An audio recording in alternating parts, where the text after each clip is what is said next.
Hi, ഒരു vanilla caramel ring cake ആക്കിയാലോ? ഇതുപോലെ ഇരിക്കും കേട്ടോ, ഭയങ്കര ടേസ്റ്റിയാണ്. അപ്പോൾ അതിന് വേണ്ട ചേരുവകളാണ് ഞാനിവിടെ എടുത്തിട്ടുള്ളത്. ഫാൻസി ഐറ്റംസ് ഒന്നുമില്ല. അപ്പോൾ നമുക്ക് ഇൻഗ്രീഡിയൻസ് നോക്കിയാലോ? ഇവിടെ 200 ഗ്രാം മൈദയാണ് ഞാൻ എടുത്തിരിക്കുന്നത്. ഇതുപോലൊരു മെഷറിംഗ് കപ്പിൽ അതേ അളവിൽ പഞ്ചസാര എടുക്കണം. അത് കഴിഞ്ഞിട്ട് നമ്മൾ 5 മുട്ടയാണ് ഇതിന് വേണ്ടി യൂസ് ചെയ്യുന്നത്. പിന്നെ നമുക്ക് ആവശ്യമുള്ളത് ബേക്കിംഗ് പൗഡറാണ്. 1 ടീസ്പൂൺ ബേക്കിംഗ് പൗഡർ എടുത്തിട്ടുണ്ട്. അതുപോലെ ഏലക്കായാണിത്, ഏലക്കായ എടുത്തിട്ടുണ്ട്. പിന്നെ നമ്മൾ വാനില എസൻസ് ആണ് ഇതിന് ഉപയോഗിക്കുന്നത് കേട്ടോ. അതുപോലെ കുറച്ച് ഒരു 2 ടേബിൾ സ്പൂൺ പഞ്ചസാര ഞാൻ മാറ്റി വെച്ചിട്ടുണ്ട്. അത് നമുക്ക് കാരമലൈസ് ചെയ്യാനാണ് ഉപയോഗിക്കുന്നത്. അതുപോലെ നമ്മളിവിടെ ഉപയോഗിക്കുന്നത് സൺഫ്ലവർ ഓയിലാണ്. ഈ കേക്ക് ഉണ്ടാക്കാൻ വേണ്ടി നമുക്ക് ഓവനോ അതുപോലെ ബീറ്ററോ അങ്ങനത്തെ ഒരു ഫാൻസി ഐറ്റംസും വേണ്ട കേട്ടോ. പണ്ടേ എൻ്റെ അമ്മ എനിക്ക് ഉണ്ടാക്കി തരുന്നൊരു കേക്കായിരുന്നു. അപ്പോൾ ആ ഓർമ്മയിൽ വെച്ചിട്ടാണ് ഞാൻ ആക്കുന്നത്. അപ്പം നമ്മൾ ആ പഞ്ചസാര ഒന്ന് പൊടിച്ചെടുത്തിട്ടുണ്ട് കേട്ടോ, മിക്സിയുടെ ജാറിൽ. എന്നിട്ട് നമ്മളിതുപോലെ ഒരു ബൗളിലേക്ക് ഫുൾ പഞ്ചസാരയും ട്രാൻസ്ഫർ ചെയ്ത് എടുക്കും. അപ്പോൾ എല്ലാ പഞ്ചസാരയും ഇതുപോലെ നല്ലതായിട്ടൊന്ന് ഫൈനായി പൊടിച്ചെടുക്കണം. ഇനി നമ്മൾ നെക്സ്റ്റ് ചെയ്യേണ്ടത് മുട്ട നമുക്ക് ബീറ്റ് ചെയ്തെടുക്കുകയാണെന്ന്. അതിന് ഞാൻ നേരത്തെ പറഞ്ഞ പോലെ ബീറ്ററൊന്നും വേണ്ട. നമ്മൾ സാധാരണ മിക്സി ജാറിൽ നമ്മൾ മുട്ട ഓരോന്നായിട്ട് ഇതുപോലെ പൊട്ടിച്ചിടുക. എന്നിട്ട് നമ്മൾ വിപ്പ് മോഡിൽ വെച്ചിട്ട് വിപ്പ് ചെയ്തെടുക്കുക വേണ്ടത്. ഇതൊരു ടീ കേക്കായിട്ട് കഴിക്കാൻ ബെസ്റ്റാണ് കേട്ടോ, അതിന് ചേരുന്നൊരു കേക്കാണ്. അപ്പോൾ നമ്മൾ കുട്ടികൾക്കൊക്കെ വൈകുന്നേരം സ്കൂളിൽ നിന്ന് വരുമ്പോഴൊക്കെ കൊടുക്കാൻ പറ്റും, അല്ലെങ്കിൽ അവർക്ക് സ്നാക്ക് ബോക്സിലൊക്കെ കൊടുക്കാൻ പറ്റിയൊരു ഐറ്റമാണ്. അപ്പം ഇതിൽ വേറെ ക്രീമും ലെയറിങ്ങും ഒന്നും ഇല്ലാത്തതുകൊണ്ട് നമുക്കങ്ങനെ ഫ്രിഡ്ജിലൊന്നും വെക്കേണ്ട ആവശ്യമില്ല. സാധാരണ പോലെ പുറത്ത് വെച്ചിട്ട് കുറച്ച് ദിവസം ഒരു 1 വീക്കിൽ മേലെയൊക്കെ നമുക്കിത് സ്റ്റോർ ചെയ്യാം. ഇനി നമ്മൾ അടിച്ചു വെച്ച മുട്ടയിലേക്ക് കുറച്ചായിട്ട് ഈ പൊടിച്ച പഞ്ചസാര ഇട്ടിട്ട് ഇതുപോലെ വിപ്പ് ചെയ്ത് എടുക്കണം. പഞ്ചസാര ഫുള്ളായിട്ട് ഒന്നിച്ചിടാൻ പാടില്ല, ഇച്ചിരി ആയിട്ട് ഇട്ടിട്ട് നമ്മളിങ്ങനെ കുറച്ചായിട്ട് വിപ്പ് ചെയ്തെടുക്കണം. അങ്ങനെ ഞാൻ ഫുൾ പഞ്ചസാരയും മുട്ടേൻ്റെ ഒന്നിച്ച് വിപ്പ് ചെയ്തെടുത്തിട്ടുണ്ട്. അതൊരു ബൗളിലേക്ക് ട്രാൻസ്ഫർ ചെയ്തിട്ടുണ്ട്. ഇനി നമുക്ക് ബാക്കി ആവശ്യമുള്ള ചേരുവകളൊക്കെ ഒന്നിച്ചെടുത്ത് വെച്ചിട്ടുണ്ട്. അപ്പോൾ നമ്മളൊരു വലിയ ബൗൾ എടുത്തിട്ട് ഇനി അതിനകത്തേക്ക് ഈ മൈദ ഇട്ട് കൊടുക്കുക. അപ്പോൾ നമ്മൾ കേക്കിനുള്ള ബാറ്റർ തയ്യാറാക്കാൻ പോവുകയാണ് കേട്ടോ. അപ്പോൾ അതിനകത്തേക്ക് ഇനി നമ്മൾ ബേക്കിംഗ് പൗഡർ ഇടുക. അപ്പം നമുക്കിത് നന്നായിട്ട് മിക്സ് ചെയ്തെടുക്കണം. അതിന് വേണ്ടി നിങ്ങൾക്ക് വേണമെങ്കിൽ ഒരു അരിപ്പ വെച്ചിട്ട് അതിലേക്ക് അരിച്ചെടുത്താൽ ഈവണായിട്ടാവും, അല്ലെങ്കിൽ ഇതുപോലൊരു സ്പാച്ചില വെച്ച് നന്നായിട്ടൊന്ന് ഇളക്കി കൊടുത്താലും മതി. ഇനി ഇതിനകത്തേക്ക് നമുക്ക് സൺഫ്ലവർ ഒഴിച്ചു കൊടുക്കാം. ഞാൻ എടുത്ത ഈ ഒരു കപ്പിൻ്റെ 3/4 കുറച്ച് കൂടുതലായിട്ട് നമുക്ക് ആവശ്യം വരുന്നുണ്ട്. അപ്പോൾ ഇത് ഏകദേശം ഒരു കൺസിസ്റ്റൻസി നോക്കിയിട്ട് നിങ്ങൾ ആഡ് ചെയ്താൽ മതി, ഒരു പ്രത്യേകിച്ച് കണക്ക് നോക്കണമെന്നില്ല. അപ്പം നമ്മൾ ഇതുപോലെ സ്പാച്ചില വെച്ചിട്ട് നല്ലതായിട്ട് മിക്സ് ചെയ്ത് കൊടുക്കുക. സ്പാച്ചില യൂസ് ചെയ്യുന്നതായിരിക്കും ഏറ്റവും നല്ലത്. അപ്പം നമുക്ക് സൈഡൊക്കെ അങ്ങ് ക്ലീനായിട്ട് അതിലേക്ക് മിക്സ് ചെയ്യാൻ പറ്റും. ഇനി എങ്ങാനും സ്പാച്ചില ഇല്ലെങ്കിലും വിഷമിക്കാനൊന്നുമില്ല, സാധാരണ ഒരു തവി വെച്ചിട്ട് അല്ലെങ്കിൽ ഒരു ചട്ടോ ഒക്കെ ഉപയോഗിച്ചിട്ട് ചെയ്താൽ കുറച്ചും കൂടി ഈസി ആയിട്ട് ചെയ്യാൻ പറ്റും. അപ്പോൾ ഇതാ ഇങ്ങനെ നമുക്ക് നല്ലതായിട്ട് ഈ ഒരു പാകത്തിൽ വേണം ഈ ബാറ്റർ നിൽക്കാൻ വേണ്ടിയിട്ട്. അപ്പോൾ മൈദയും സൺഫ്ലവറും ഉള്ള ബാറ്ററാണ് ഞാൻ പറഞ്ഞത്, ഇതുപോലെ നിൽക്കണം. ഇനി ഇതിനകത്തേക്ക് നമ്മൾ നേരത്തെ അടിച്ചു വെച്ച പഞ്ചസാരയും മുട്ടേൻ്റെയും ഈ കൂട്ടുണ്ടല്ലോ, ഇത് കുറച്ചായിട്ട് നമുക്കിത് ആഡ് ചെയ്ത് കൊടുക്കാം. അഗെയിൻ നമ്മൾ കുറച്ച് ആഡ് ചെയ്യാൻ പാടുള്ളൂ, ഒന്നിച്ചങ്ങ് ഒഴിച്ചു കൊടുക്കരുത്, അപ്പോൾ മിക്സ് ചെയ്യാൻ പാടായിരിക്കും.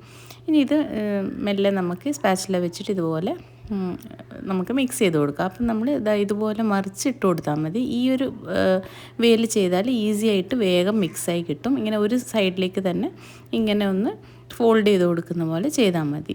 ഇങ്ങനെ നമ്മൾ കുറച്ചായിട്ട് ഫുൾ ഈ മിക്സ് മുട്ടേൻ്റെയും പഞ്ചസാരേൻ്റെയും മിക്സ് ഈ ബാറ്ററിലേക്ക് ഒഴിച്ചിട്ട് ഒരു ഫുൾ ബാറ്ററാക്കി എടുക്കണം. അപ്പോൾ അത് നമ്മൾ ഗ്രാജുവലി ഇങ്ങനെ ചെയ്തുകൊണ്ട് വെക്കണം. അപ്പോൾ ഇതൊക്കെ ഞാൻ കുഞ്ഞായിരിക്കുമ്പം എൻ്റെ അമ്മ ഇടയ്ക്കിടയ്ക്ക് ആക്കുമായിരുന്നു കേട്ടോ. സോ ഇതെൻ്റെ ഒരു ഫേവറേറ്റ് കേക്കാന്ന് തന്നെ പറയാം. അപ്പം നമ്മളിങ്ങനെ എല്ലാം മിക്സ് ആക്കിയിട്ട് ഈ ഒരു കൺസിസ്റ്റൻസിയിലാണ് നമുക്ക് നമ്മുടെ ഫൈനൽ ബാറ്റർ കിട്ടേണ്ടത്. ഇങ്ങനെ ഇരിക്കും, ഒരു ഫോൾഡായിട്ട് ഇങ്ങനെ വീഴും. ഓക്കെ, ഇങ്ങനെയാണ് ഇതിൻ്റെ ഒരു കൺസിസ്റ്റൻസി. ഇനി നമുക്ക് ലാസ്റ്റായിട്ട് ഇതിലേക്ക് ഫ്ലേവറിനുള്ള സാധനങ്ങളാണ് ചേർക്കേണ്ടത്. വാനില എസൻസും അതുപോലെ പൊടിച്ചു വെച്ചിരിക്കുന്ന ഏലക്കായ് പൊടിയാണ് നമ്മൾ ചേർക്കേണ്ടത്. ഇനി നമ്മൾക്ക് ആ 2 ടേബിൾ സ്പൂൺ ഷുഗർ നമ്മൾ എടുത്തു വെച്ചല്ലോ, അതൊന്ന് കാരമലൈസ് ചെയ്തെടുക്കണം. അതിന് വേണ്ടിയിട്ട് അടുപ്പിൽ ഇതുപോലെ ഒരു പാത്രം വെച്ചിട്ട് നമ്മൾ ഷുഗർ ഇട്ട് കൊടുത്തിട്ട് ഒന്ന് ഇങ്ങനെ ഇളക്കിക്കൊണ്ടിരിക്കുക. കുറച്ച് സമയം എടുക്കും, അതൊന്ന് ഷുഗർ മെൽട്ടായി വന്നിട്ട് തനിയെ ഒരു ബ്രൗൺ കളറിലേക്ക് വരും. അപ്പോൾ അത് ലിക്വിഡ് ഫോമിലേക്ക് വരും. അപ്പോൾ ഇങ്ങനെ നമ്മൾ കുറച്ച് സമയം ഇളക്കിയിട്ട് ഇതുപോലെ ചെയ്തുകൊണ്ടിരിക്കുക. അപ്പോഴേക്കും ഷുഗർ മെൽട്ടായി വരും. പിന്നെ അത് ഗ്രാജുവലി ബ്രൗൺ കളറിലേക്ക് വരുമ്പോൾ നമുക്ക് അതിനകത്തേക്ക് ഇച്ചിരി വെള്ളം ഒഴിച്ചു കൊടുക്കണം. വെള്ളം ഒഴിക്കുമ്പോൾ ശ്രദ്ധിക്കണം, അത് ഭയങ്കരമായിട്ട് പൊട്ടിത്തെറിക്കും. അപ്പോൾ നമ്മൾ കുറച്ച് കെയർഫുള്ളായിട്ട് ചെയ്യണം, കയ്യിലൊന്നും ആവാതെ ചെയ്യാൻ നോക്കണം. അപ്പോൾ ഞാൻ ഇപ്പം ഇവിടെ റെക്കോർഡ് ചെയ്യുമ്പോൾ ഞാനത് ഫുള്ളായിട്ട് എടുത്തിട്ടില്ല.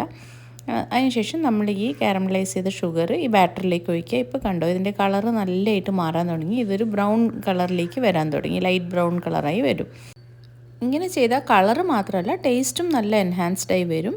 അപ്പം നമ്മളൊന്ന് നന്നായിട്ട് മിക്സ് ചെയ്ത് കൊടുക്കുക. അതിലേക്ക് ഏലക്ക പൊടിച്ചതും ആഡ് ചെയ്യാം. അതിൻ്റെ കൂടെ ഒരു 2 ടീസ്പൂൺ വാനില എസൻസും ആഡ് ചെയ്ത് കൊടുക്കുക. അപ്പോൾ ഇതൊക്കെ ഇതിൻ്റെ ഫ്ലേവർ നന്നായിട്ട് എൻഹാൻസ് ചെയ്യുന്ന സാധനങ്ങളാണ്. അതുപോലെ കാണാനും അതിൻ്റെ ടെക്സ്ചറിന് കുറച്ച് വ്യത്യാസം വരും. ഇനി നിങ്ങളുടെ വീട്ടിൽ കുട്ടികൾക്ക് കാഷ്യൂ റേസിൻസ് ഒക്കെ ഇഷ്ടമാണെങ്കിൽ ഇതിൽ ആഡ് ചെയ്യുക കേട്ടോ. അതൊക്കെ ഓപ്ഷണലാണ്. പക്ഷേ യൂഷ്വലി ഞാൻ ഉണ്ടാക്കുമ്പോൾ ഇങ്ങനെ പ്ലെയിൻ ആയിട്ട് ഉണ്ടാക്കാറ്. ഇവിടെ ആരും ഒന്നും ഇങ്ങനത്തെ എക്സ്ട്രാസ് ഒന്നും കഴിക്കില്ല. ഇനി ഇതിൻ്റെ മെയിൻ താരം എന്ന് പറയുന്നത് ഇതിൻ്റെ അച്ചാണ്. അപ്പോൾ നമ്മളിത് ഉണ്ടാക്കാൻ പോകുന്ന പാത്രത്തിന് ഇതുപോലെ ഒരു റിംഗ് ഷേപ്ഡ് പാത്രമാണ് കേട്ടോ. ഇതുപോലെ ഇരിക്കും. ഇത് ഒരു കാലത്തൊന്നും എവിടെയും കിട്ടില്ലായിരുന്നു. ഇതെനിക്ക് അമ്മ തന്നെയാണ്. അപ്പോൾ നിങ്ങൾക്ക് കാണുമ്പോൾ ഇത് കുറച്ച് പഴയതുപോലെ തോന്നും, കുറച്ച് ഒട്ടും ചതവൊക്കെ ഉണ്ടാവും. പക്ഷേ ഇത് യൂസ് ചെയ്യാൻ പറ്റിയ നല്ല പാത്രമാണ് കേട്ടോ. അപ്പോൾ നമ്മൾ ഇത് ഒന്ന് ഗ്രീസ് ചെയ്തിട്ട് അതേ ഓയിൽ വെച്ച് ഗ്രീസ് ചെയ്തിട്ട് ഇതുപോലൊരു ബേസ് ഉണ്ട്, ഇതിന് റിംഗ് ബേസ് തന്നെയാണ്. അതിൽ നമ്മൾ പൂഴി നിറച്ചിട്ടാണ് അടുപ്പിൽ വെക്കുന്നത്. ഇതുപോലെ പൂഴി നിറച്ചിട്ട് നമ്മൾ ഗ്യാസ് ഓൺ ചെയ്തിട്ട് ആ പൂഴി ഒന്ന് ചൂടാവാൻ വെക്കും. എന്നിട്ടാണ് നമ്മൾ അതിൻ്റെ മുകളിലേക്ക് ആ റിങ് വെച്ചിട്ട് അതിലേക്കാണ് ബാറ്റർ ഒഴിച്ച് കൊടുക്കുക. അപ്പോൾ ഇത് പാത്രം ഇല്ല വെച്ചിട്ട് ആരും വിഷമിക്കേണ്ട. ഇപ്പോൾ ആമസോണിൽ ഇത് കണ്ടിട്ടുണ്ട് ഞാൻ. അതിൻ്റെ ലിങ്ക് ഞാൻ കിട്ടുവാണെങ്കിൽ പ്രൊവൈഡ് ചെയ്യാം. ഇനി നമ്മുടെ പാത്രം ഒന്ന് ചൂടായി കഴിയുമ്പോഴേക്കും നമുക്ക് ഇതുപോലെ ബാറ്റർ ചുറ്റും ഒഴിച്ചു കൊടുക്കാം. അപ്പം നടുക്ക് ഓപ്പൺ ആയതുകൊണ്ട് അവിടുന്ന് തീ നന്നായി വരുമ്പോൾ ഈവണായിട്ട് എല്ലാ ഭാഗത്തും ഈ കേക്ക് നന്നായിട്ടൊന്ന് വെന്ത് വരും. ഇതുപോലെ അടച്ചു വെച്ചിട്ട് സിമ്മിൽ വെച്ചിട്ട് നമ്മൾ 40 മിനിറ്റ് ടൈമർ വെക്കണം കേട്ടോ. ആ സമയമാകുമ്പോഴേക്കും നല്ല മണം വരും. അപ്പോഴേക്കും നമുക്കറിയാം നമ്മുടെ കേക്ക് ബേക്കായി വന്നിട്ടുണ്ടെന്ന്. അപ്പോൾ 40 മിനിറ്റ് കഴിയുമ്പോഴേക്കും ഇതുപോലെ നമ്മുടെ കേക്ക് ബേക്കായി വരും. നമുക്കിതുപോലെ ഒന്ന് കുത്തി നോക്കിയിട്ട് അതിൻ്റെ വേവ് ഒന്ന് നോക്കാം. അപ്പം നന്നായിട്ട് വെന്തിട്ടുണ്ട്, എവിടെയും ഒട്ടി വരുന്നില്ല. അപ്പം നമ്മുടെ കേക്ക് വെന്തു എന്നാണ് അതിൻ്റെ മീനിങ്. അപ്പോൾ നമ്മൾ ഇതെടുത്തിട്ട് ഇനി ഡീമോൾഡ് ചെയ്യുക. തണുത്തതിന് ശേഷം മാത്രമേ ഡീമോൾഡ് ചെയ്യാൻ പാടുള്ളൂ, അല്ലെങ്കിൽ അത് പൊട്ടിപ്പോവും. അപ്പോൾ ഈ പാത്രം ഇല്ലാത്തൊരു വിഷമിക്കൊന്നും വേണ്ട. ഇത് നിങ്ങൾക്ക് കുക്കറിലും ചെയ്തെടുക്കാം. എന്തെങ്കിലും ഒരു ബേസ് വെച്ചിട്ട് സാധാരണ ഒരു പാത്രത്തിലേക്ക് ബാറ്റർ ഒഴിച്ചിട്ട് നമുക്ക് 40 മിനിറ്റ് ഇതുപോലെ ചെയ്തെടുത്താൽ കേക്ക് റെഡിയാവും. അപ്പോൾ നോക്കിയാൽ നല്ല സ്പഞ്ചി കേക്കാണ് കേട്ടോ, വളരെ ടേസ്റ്റിയാണ്. ഞാൻ കട്ട് ചെയ്തിട്ട് ഇതിൻ്റെ സോഫ്റ്റ്നെസ് നിങ്ങൾക്ക് കാണിച്ചു തരാം. അപ്പോൾ കണ്ടോ, നല്ല സ്പോഞ്ച് പോലെ വന്നിട്ടുണ്ട് നമ്മൾ കേക്ക്. അപ്പോൾ എല്ലാവരും ഒന്ന് ട്രൈ ചെയ്ത് നോക്കിയിട്ട് അറിയിക്കണേ. താങ്ക്